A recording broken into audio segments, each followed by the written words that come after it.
నమస్కారం. సుఖీభావుకు స్వాగతం. వయసు పెరుగుతున్న కొద్దీ ఒంట్లో జవసత్వాలు క్షీణించిపోవడం సహజమే. అలాగే మన శరీరానికి ఆధారమైన ఎముకలు, కీళ్లలో కూడా క్రమంగా అరుగుదల కనిపిస్తూ ఉంటుంది. ముఖ్యంగా మన కదలికలకు మూలమైన మోకీళ్లు అరిగిపోవడంతో పాటు వాటిలో గుజ్జు కూడా క్రమంగా తగ్గిపోతూ వస్తుంది. ఫలితంగా చాలామందికి మోకాళ్ళ నొప్పులు మొదలైపోతూ ఉంటాయి. ఇలాంటప్పుడు పోటెత్తే మోకాళ్ళ నొప్పులను తట్టుకునేందుకు మందులు, వ్యాయామాలు, పెయిన్ కిల్లర్లు, అవసరమైతే మోకాలి చిప్పల్లోకి ఇచ్చే ఇంజెక్షన్లు, చివరికి మోకీలు మార్పిడి దాకా వెళ్లాల్సి ఉంటుంది. ఈ నేపథ్యంలో మోకాళ్ళ నొప్పుల గురించి, మోకీలు మార్పిడి ఆపరేషన్ గురించిన పూర్తి వివరాల్ని ఇప్పుడు తెలుసుకుందాం.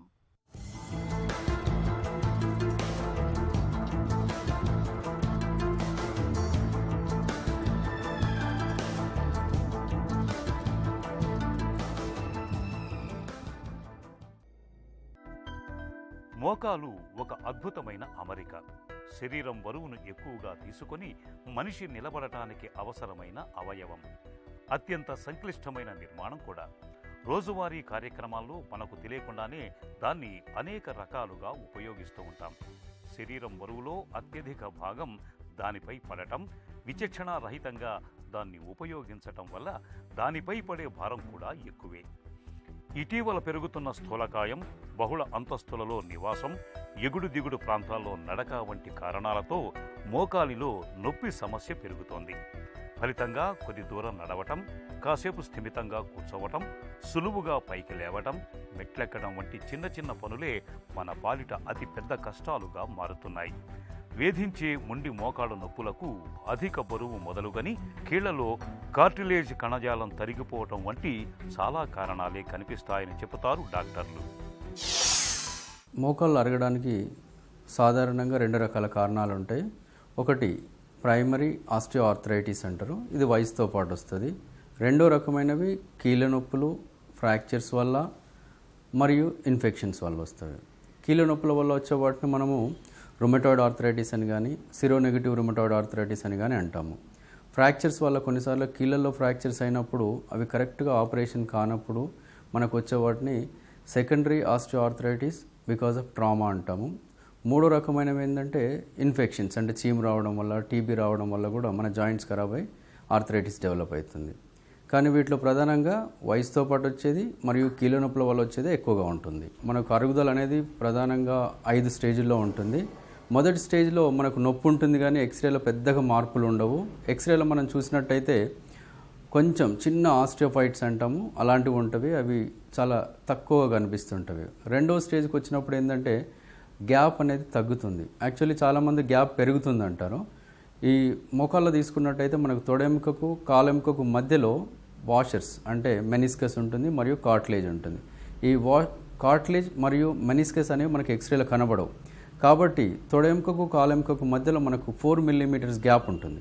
ఈ 4 మిల్లీమీటర్స్ గ్యాప్లో ఒక 50% తగ్గిందంటే దాన్ని రెండో స్టేజ్ అంటాము. మూడో స్టేజ్ అంటే ఆ మొత్తం గ్యాప్ తగ్గడం, అంటే ఒక బోన్కి ఒక బోన్ తాకడం, మూడో స్టేజ్ అంటాం. ఇంకా ఎక్కువైతే ఈ మోకాలు పక్కకు జరుగుతుంది, కిందున్న తొడెముక మధ్యలో కాలెముక పక్కకు జరుగుతుంది, దాన్ని 4వ స్టేజ్ అంటాము. 5వ స్టేజ్ అంటే మన కింద కాలు బొక్క అంటే టిబియా ఫ్రాక్చర్ అవుతుంది, స్ట్రెస్ ఫ్రాక్చర్స్ అంటాం, అది 5వ స్టేజ్. సో ఇలా 1 నుంచి 5వ స్టేజ్ వరకు ఉంటుంది. వయసుతో పాటు వచ్చే వాటిలలో మొదటి స్టేజ్లో పెద్ద సిమ్టమ్స్ ఎక్కువగా ఉండవు. కింద కూర్చొని లేచినప్పుడు, మెట్లు ఎక్కినప్పుడు, ఎక్కువ దూరం నడిచినప్పుడు మాత్రమే నొప్పులు ఉంటాయి. అదే కీళ్ళ నొప్పుల్లో అయితే మొదటి 2 సంవత్సరాలు నొప్పి వస్తుంది. అలాగే పొద్దున్న లేవగానే ఎర్లీ మార్నింగ్ స్టిఫ్నెస్ అంటాము, ఎక్కువ నొప్పి అండ్ కండరాలు ఇవన్నీ బిగుసుకుపోతుంటాయి. అండ్ పోస్ట్ ఇన్యాక్టివ్ స్టిఫ్నెస్ అంటాం, అంటే ఒక గంట సేపు, అర్ధగంట సేపు కూర్చొని లేవాలంటే ఇబ్బంది అవుతుంది. అండ్ మల్టిపుల్ జాయింట్స్ ఇన్వాల్వ్మెంట్ అవుతుంటాయి. వయసుతో పాటు అయితే మొక్కలు ఒకటే అరుగుతుంది. అదే కీళ్ళ నొప్పుల్లో అయితే మనకి ఏ జాయింట్స్ అని అరగవచ్చు, భుజాలు, ఎల్బో అండ్ మణికట్టు, చేతివేళ్ళు, పాదాలు, మోకాలు ఏదైనా అరగవచ్చు. సో ఇట్లా మనకు అరుగుదల కంటే ఎక్కువ నొప్పి ఉంటుంది మొదటి స్టేజ్లో. రెండో స్టేజ్కి వచ్చేటప్పటికి ఈ కీళ్ళ నొప్పుల్లో కానీ వీటిలో కానీ ఎక్కువ దూరం నడిచినప్పుడు మనకు నొప్పి వచ్చే అవకాశం ఉంటుంది. మూడో స్టేజ్ వచ్చేటప్పటికి మనకు రెగ్యులర్గా నొప్పి ఉంటుంది. ఈ మూడో స్టేజ్లో మనకు మొదటి 2 స్టేజ్ల్లో జాగ్రత్తలు, ఎక్సర్సైజ్లు, మెడిసిన్స్ అవసరమవుతాయి. మూడో స్టేజ్ వచ్చేటప్పటికి మనకు ఆపరేషన్ అవసరమయ్యే అవకాశం ఉంటుంది. ఎవరికంటే ఎక్కువగా రోజు పెయిన్ కిల్లర్స్ అవసరమైనా, లేకపోతే రాత్రిపూట మనం నిద్రపోయినప్పుడు కండరాలు పట్టుకోవడం నొప్పి వల్ల వచ్చినా, ఆర్ మన దైనందిన కార్యక్రమాలు చేయలేకపోయినా, అంటే మనం రోజు చేసే పని చేయలేకపోయినా ఆపరేషన్ అవసరమవుతుంది. 4-5 స్టేజ్లో తప్పకుండా సర్జరీ అవసరమవుతుంది. మోకాళ్ళ నొప్పులనేవి ఉన్నట్టుండి ఏమీ ఊడిపడవు. మోకీళ్లలో అరుగుదల అనేది అనేక దశల్లో ఉంటుంది. మోకీలు అరుగుదల మొదలైన తొలి దశలో ఎలాంటి నొప్పి బాధ ఉండవు. రెండో దశ నుంచి మోకాల్లో కొద్ది కొద్దిగా నొప్పి తెలియటం మొదలవుతుంది. పనులు చేస్తున్నప్పుడు, నడుస్తున్నప్పుడు మోకాళ్లలో నొప్పి తెలుస్తూ ఉంటుంది. మూడో దశలో నొప్పి తీవ్రత బాగా ఎక్కువగా ఉంటుంది. కూర్చున్నప్పుడు, లేచినప్పుడు, అటు ఇటు కదులుతున్నప్పుడు మోకాళ్లలో నొప్పి బాధిస్తూ ఉంటుంది. నడుస్తున్నప్పుడు మోకాల్లో టిక్ టిక్ మని శబ్దాలు కూడా వస్తుంటాయి. ఇక చివరిదైన 4వ దశలో నొప్పి తీవ్రత భరించలేనంతగా ఉంటుంది. విశ్రాంతిగా ఉన్న సమయంలోనూ మోకాళ్ల నొప్పులు వేధిస్తూ ఉంటాయి. ఒక్క మాటలో చెప్పాలంటే ఈ దశలో నిత్య జీవితం దుర్భరంగా మారిపోతుంది. మోకీళ్లలో ఈ అరుగుదల దశల్ని డాక్టర్లు సాధారణంగా ఎక్స్రేల సాయంతో నిర్ధారించుకుంటూ ఉంటారు.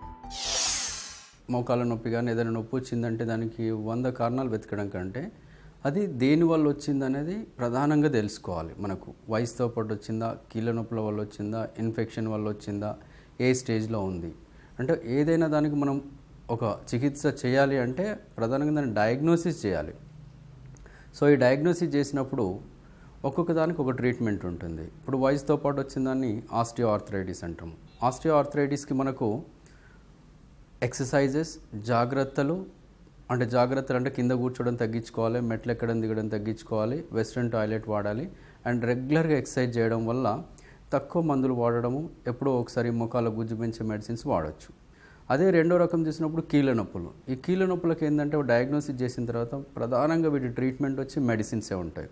డిఎంఆర్డీస్ అంటారు, అంటే డిసీజ్ మోడిఫైయింగ్ రుమటాయిడ్ డ్రగ్స్ అని. ఈ మెడిసిన్సే దీనికి ప్రధానం. దాంతోపాటు జాగ్రత్తలు, ఎక్సర్సైజ్ చేయాలి. తర్వాత వచ్చి ఫ్రాక్చర్స్ వల్ల వచ్చేవి, అంటే పోస్ట్ ట్రామాటిక్ ఆర్థరైటిస్ అంటాం.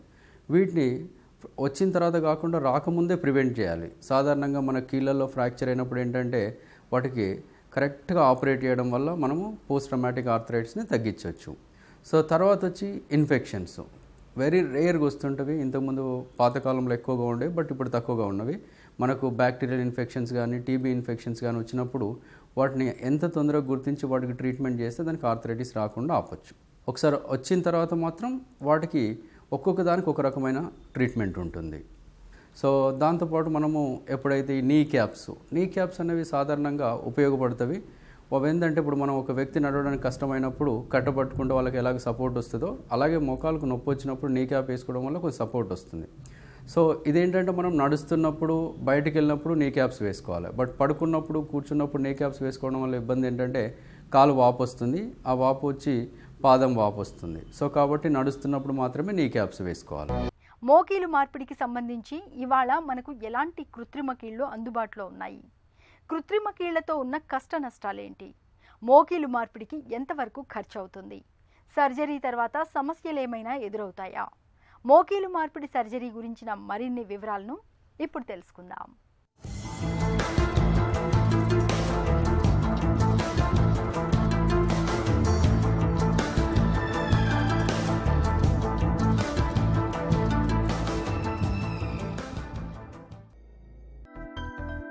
మోకాళ్ల నొప్పి బాధిస్తున్నప్పటికీ మనలో చాలామంది డాక్టర్ను సంప్రదించి చికిత్స తీసుకోవటానికి వెనుకాడుతుంటారు. అదే తగ్గిపోతుందిలే అని నిర్లక్ష్యం చేస్తూ ఉంటారు. నొప్పి మరీ ఎక్కువగా ఉన్నప్పుడు బ్రూఫెన్ వంటి నొప్పి నివారణలను లేదంటే చల్లటి ఐస్తో కాపడం పెట్టడంతో సరిపెట్టుకుంటూ ఉంటారు. లేదా ఇరుగు పొరుగు వారి సలహా మేరకు మోకాళ్లకు రబ్బరు తొడుగులను వాడుతూ ఉంటారు. ఇంజెక్షన్ చేయించుకుంటే నొప్పులు తగ్గుతాయన్న నమ్మకంతో కొంతమంది మోకీళ్లలోకి సూది మందుల్ని కూడా ఎక్కించుకుంటూ ఉంటారు. నిజానికి మోకాళ్లలో నొప్పి వారం రోజులకు పైనే కొనసాగుతూ ఉంటే తప్పనిసరిగా ఒకసారి డాక్టర్ను సంప్రదించాలి, పరీక్షలు చేయించుకోవాలి. మోకీళ్ల అరుగుదల ఇంకా ఆరంభ దశలోనే ఉన్నప్పుడు మందులు వాడుకుంటూ జీవనశైలిలో మార్పులు చేసుకుంటే సరిపోతుంది. ఫిజియోథెరపీ, నడక, ఈత, సైక్లింగ్ వంటి వ్యాయామాలు మోకాళ్ల నొప్పుల నుంచి మంచి ఉపశమనాన్ని ఇస్తాయి. మోకాళ్ళ నొప్పులు మరీ తీవ్రంగా ఉన్నప్పుడు అవసరాన్ని బట్టి మోకీలు మార్పిడి చేయించుకోవాల్సిందిగా డాక్టర్లు సిఫార్సు చేస్తారు. ప్రతి నొప్పికి ఒకటే ట్రీట్మెంట్, అంటే ఆపరేషన్ అనేది చూడకూడదు. నార్మల్గా ఎక్కువ నొప్పి వచ్చినప్పుడు అస్సలు సర్జరీ చేయకూడదు. ఎందుకంటే ఎక్కువ నొప్పి వచ్చిందంటే ఏదో ఒక వేరే కారణం ఉందని అర్థం. సో ఆ కారణాన్ని కనుక్కోవాలి.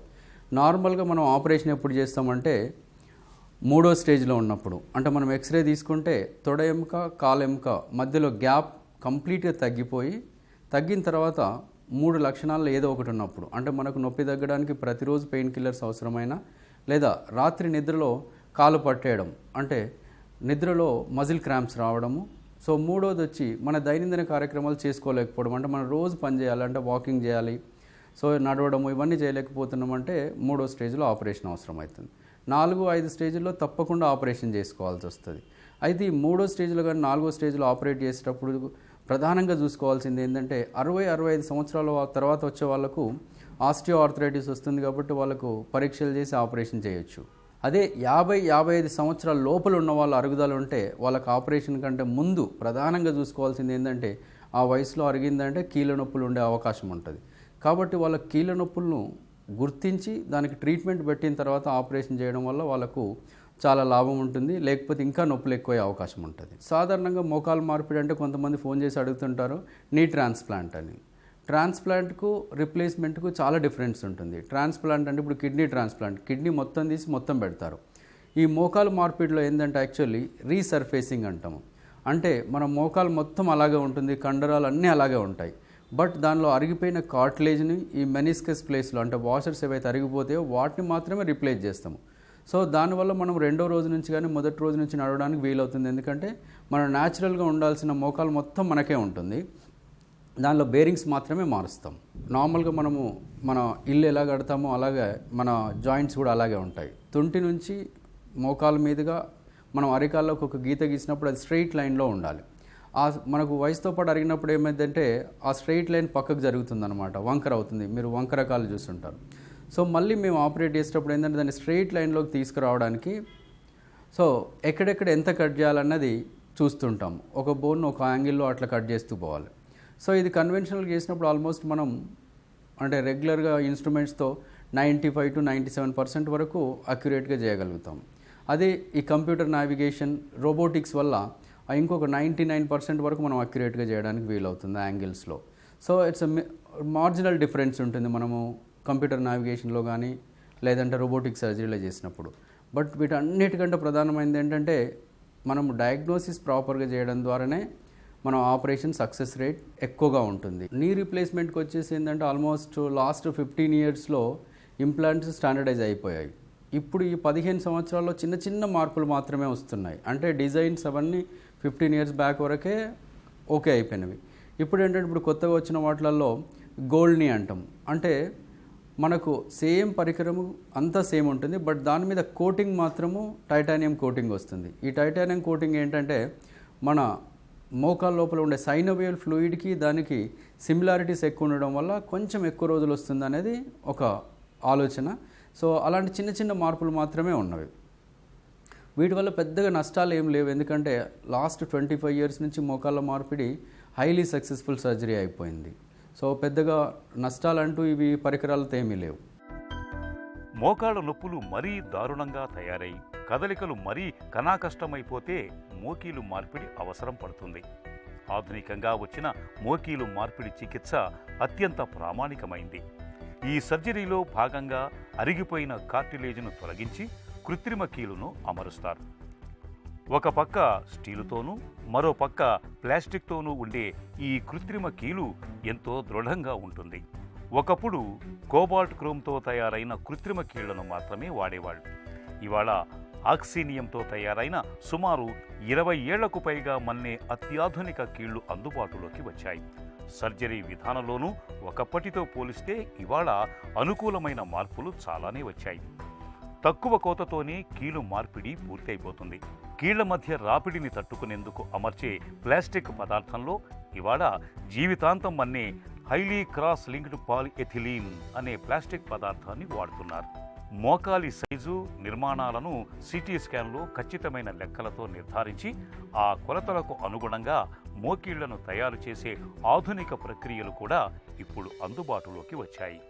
మోకీలు మార్పిడి సర్జరీ చేయించుకున్నాక సాధారణంగా కనిపించే సమస్యలు ఎలా ఉంటాయి? ఒకవేళ ఆపరేషన్ విఫలమైతే పరిస్థితి ఏంటి? రెండోసారి మళ్ళీ కీలు మార్పిడి చేయించుకోవచ్చా? సర్జరీ విఫలమైన పరిస్థితుల్లో మన ముందున్న ప్రత్యామ్నాయాలు, పరిష్కారాలు ఏంటి? మొదలైన వివరాల గురించి ఇప్పుడు తెలుసుకుందాం.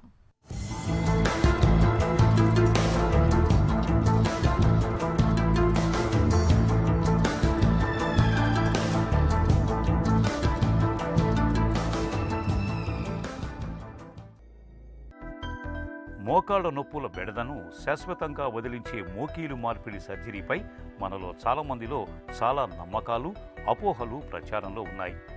కీలు మార్పిడి చేయించుకున్న తర్వాత నెలల తరబడి మంచం మీదే ఉండాల్సి వస్తుందని అనుకుంటారు. కానీ అది నిజం కాదు. నిజానికి ఆపరేషన్ అయిన 3వ రోజే పేషెంట్ని నడిపిస్తారు. అలాగే సర్జరీ చాలా బాధాకరంగా ఉంటుందని అనుకుంటారు. అది కూడా నిజం కాదు. మోకీలు మార్పిడి చేయించుకున్న తర్వాత మెట్లెక్కడం, కింద కూర్చోవటం సాధ్యం కాదని అనుకుంటారు చాలామంది. ఇప్పుడు కొత్తగా వచ్చిన కృత్రిమ కీళ్ల సాయంతో మెట్లెక్కడమే కాదు, ఏ ఇబ్బంది లేకుండా కింద కూడా కూర్చోవచ్చు. అయితే అన్ని ఆపరేషన్లో ఉన్నట్లే కీలు మార్పిడి సర్జరీలోనూ కొన్ని రకాల సమస్యలు, ఇన్ఫెక్షన్ల తాకిడి ఎదురవచ్చు. అయితే ఇలా జరిగే అవకాశం చాలా తక్కువ. అరుదుగా కొన్నిసార్లు సర్జరీ ఫెయిల్ అయ్యే అవకాశం కూడా ఉంటుంది. ఇలాంటప్పుడు తిరిగి మళ్ళీ రివిజన్ సర్జరీ చేయించుకోవాల్సి ఉంటుంది. ఈ ఆపరేషన్ తర్వాత వచ్చే నొప్పులు సాధారణంగా అందరికీ ఉంటుంది. 2 to 3 days వరకు ఉంటుంది. ఆ నొప్పిని తగ్గించడానికి మేము చాలా విధానాలు వాడతాం. అంటే వెనుకలో ఇంజెక్షన్ పెడతాము. దాన్ని ఎపిడ్యూరల్ అనాల్జీసియా అంటాము. సో కొన్ని ప్యాచెస్ పెడుతుంటాము. బట్ ఈ షార్ట్ టర్మ్ది 2-3 రోజుల్లో తగ్గిపోతుంది. అది ఇబ్బంది అయింది కాదు. ఈ లాంగ్ టర్మ్ నొప్పి అనేదానికి కొన్ని కారణాలు ఉంటాయి. సో మనకు వయసుతో పాటు అరిగిన ఆస్టియోఆర్థరైటిస్లో నీ రీప్లేస్మెంట్ చేసిన వాళ్ళకు ఎలాంటి నొప్పి పెద్దగా ఉండదు. కానీ కీళ్ళ నొప్పులు ఉన్న వాళ్ళకు చాలామందికి డయాగ్నోజ్ చేయకపోవడం వల్ల వాళ్ళకు ఆపరేషన్ కంటే ముందు ఎంత మంచిగా ఉందో ఆ తర్వాత ఇంకా ఎక్కువ ఇబ్బంది అవుతుంది. అంటే లేచి నడవలేరు. అలాంటి వాళ్ళని చాలామంది ఏమనుకుంటారు, ఇన్ఫెక్షన్ వచ్చి ప్రాబ్లం అయిపోయి కాంప్లికేషన్ అయింది అనుకుంటారు. But most of the time వాళ్ళంతా ఏంటంటే ఈ కీళ్ళ నొప్పులు, rheumatoid, gouty arthritis or seronegative rheumatoid arthritis వాళ్ళు ఉంటారు.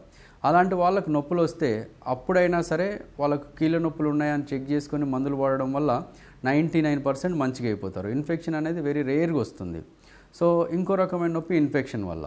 సో ఇంతకుముందు 0.5 to 2% అంటే 100లో ఒకరి నుంచి ఇద్దరికి ఇన్ఫెక్షన్స్ వచ్చేవి. ఇప్పుడు ఈ టెక్నాలజీ మారింది అన్ని తర్వాత మనకు ఆల్మోస్ట్ 1 in 500 పేషెంట్స్కి ఇన్ఫెక్షన్స్ వస్తున్నాయి. ఆ ఇన్ఫెక్షన్ రావడం ఒక కాంప్లికేషన్. ఇంకా కొన్ని కాంప్లికేషన్స్ ఉంటాయి. నార్మల్గా ఏంటంటే మన రక్తనాళాలలో రక్తం గడ్డగట్టుకొని ఊపిరితిత్తులకు పోయి ప్రమాదం అయ్యేది. ఇది ఫస్ట్ 3 to 4 weeks ఉండే అవకాశం ఉంటుంది. ఇలాంటి వాటికి ఏంటంటే మనము ముందే వాటిని బ్లడ్ థిన్నర్స్ అంటాం. బ్లడ్ థిన్నర్స్ పెట్టడం వల్ల ప్లస్ వాళ్ళను ఇమీడియట్గా మొదటి రోజు నుంచి కానీ 2వ రోజు నుంచి నడిపించడం వలన అలాంటి కాంప్లికేషన్స్ తగ్గించే అవకాశం ఉంటుంది. వెరీ రేర్గానే పెద్ద కాంప్లికేషన్స్, రక్తనాళాలు దిగడము అలాంటివి 1,00,000లో ఒకరికి, అంటే మా జీవిత కాలంలో ఒకరికి అట్లా అవుతాయి తప్ప మిగతావన్నీ ట్రీటబుల్ కాంప్లికేషన్సే ఉంటాయి. వయసుతో పాటు అరిగిన వాళ్ళకు మళ్ళీ ఎలాంటి మందులు కానీ వేరేవి కానీ ఏమీ అవసరం లేదు. వాళ్ళు ఎక్సర్సైజ్ చేసుకోవడం ఒక్కటే ఇంపార్టెంట్. కీళ్ళ నొప్పులు ఉన్న వాళ్ళకు మాత్రం ఆపరేషన్తో పాటు మళ్ళీ వాళ్ళకు మందులు పెట్టాల్సి వస్తుంది. రెండవది వాళ్ళు మెట్లు ఎక్కడము, దిగడము, వాకింగ్ చేయడము, పనులు చేసుకోవడము అన్నీ చేసుకోవచ్చు. ఓన్లీ బురదలో పనిచేసే వ్యవసాయదారులు తప్ప మిగతా వాళ్ళు అన్ని పనులు చేసుకోవచ్చు. సో కింద కూర్చొని లేవడము కొంచెం మంచిది కాదు. ఎందుకంటే కొంచెం ఎక్కువ కింద కూర్చొని లేవడం వల్ల వాటి మీద ఎక్కువ బరువు పడడం వల్ల తొందరగా అరిగే అవకాశం ఉంటుంది. కాబట్టి కింద కూర్చోవడం తగ్గించుకోవాలి. అదర్వైజ్ ఇండియన్ టాయిలెట్ వాడడం తప్ప మిగతా పనులన్నీ చేసుకోవచ్చు. నీ రీప్లేస్మెంట్ అనేది చాలా స్టాండర్డైజ్ అయిపోయింది కాబట్టి ఇప్పుడు వచ్చే మార్పులన్నీ చిన్నవే.